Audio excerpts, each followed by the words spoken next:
A lot of people ask me, what does it take to succeed? And what separates the people that succeed?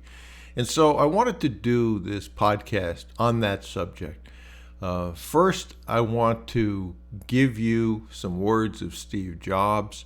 It's a minute and 28 seconds, but I don't know of a better minute and 28 seconds to explain the process of what you're going to go through or are going through, some of the problems you're going to have, and then some of the solutions to that. A whole lot of knowledge and wisdom in a very short period of time. So I will include that here.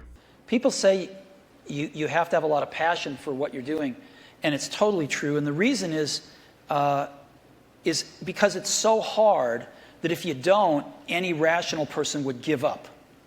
It's really hard, and you have to do it over a sustained period of time. So if you don't love it, if you're not having fun doing it and you don't really love it, you're going to give up.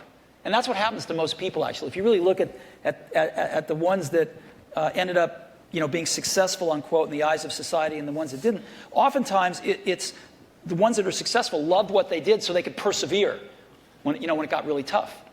And the ones that didn't love it quit because they're sane, right? Who would want to put up with this stuff if you don't love it? So it's a lot of hard work, and it's a lot of worrying constantly. And if you don't love it, you're going to fail. So you got to love it. You got to have passion.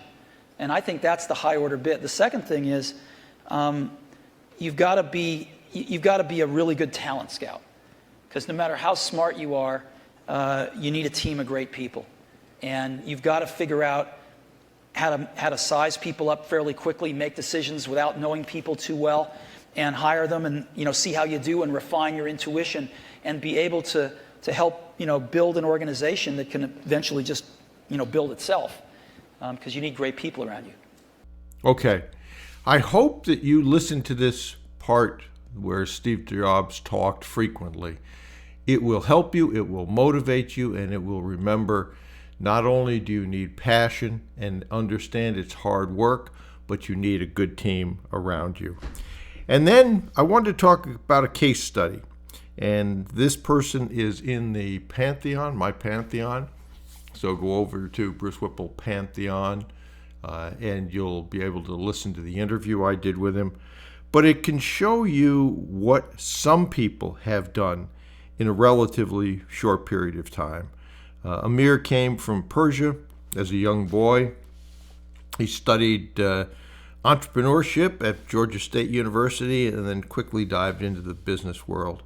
And after he was over here in America and in college, but he still sold cars to put himself through college.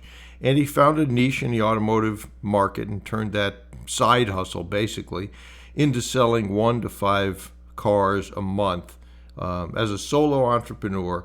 And he eventually got to about 100 cars per month. Had a full staff, grew it by 10,000% from his humble beginnings, and then the rest is history. But I began mentoring him back in 2019 for a little while. He's quick study, he didn't take a lot. But he spearheaded and decided he wanted to go into acquisitions and specifically mobile home parks. So he began acquiring them. He did that very successfully. I think he's got 25 now. He's built and learned how to manage, really important. He said that I've got a pretty good management team in place that allows me to do other things. One of the things that it allows him to do was he went back to the car business, and I think he had a partner in that, bought out that partner. He knew how to grow businesses. He knew what he needed to do. And so now he's not quite 100 million in sales, but he's pretty darn close to 100 million in sales. And that's in about 6 years, 5 or 6 years.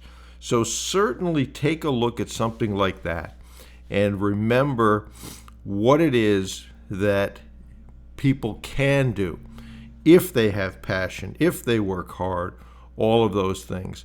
What he did say was, which is something I've said a lot, the hardest part of this is managing the business. He's got, as I say now, 100 employees or so.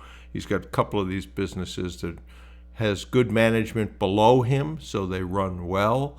But in a short period of time, he's done an awful lot.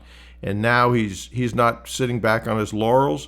He will probably sell that car business, use that money, and then do more deals. And I'm convinced that he'll be successful. So some people look at that and say, well, he was lucky. That's him, not me. And he might have had some luck along the way. Never hurts to have some luck. But he did it through a lot of hard work. He said, as I say often, the hardest part of this is running the business. And he thanked me and my mentor for what he learned in that regard.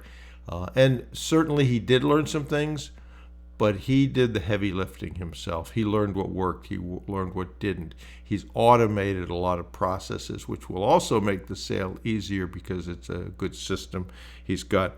So listen to that interview. Think of it as, how did he do it? He knew the steps. He followed the steps. If you don't know the steps, you should. Go over to brucewhipple.com. The Acquisition Advantage Bootcamp 2025 edition is the best work that I've put out with those steps, so you'll know what to do. People want to jump the steps. Don't do that. Follow the steps. They're there for a reason, and they've been successful. But each one of these case studies, and I'll do more of them, shows you that this is possible, that people do succeed in it. But remember Steve Jobs' words, and you've got to find a reason, your why, that you want to do this, because it is hard work, and you will have setbacks, and you will have things that don't work out.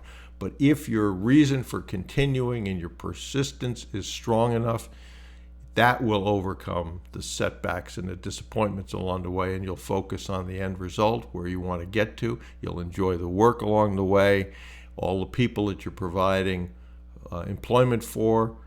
Think about the 100 people that work for Amir. He's responsible for what those families eat and what they do and where they live. It's a big responsibility, but you will grow into those responsibilities, and a lot of people take pleasure in being able to provide that for people. There are charities that you may want to support, and if that's the case, this will be an avenue, a vehicle to let you do that. So this would be a good podcast to listen to a few times and to remember why you're doing this, and then put the work in to be successful.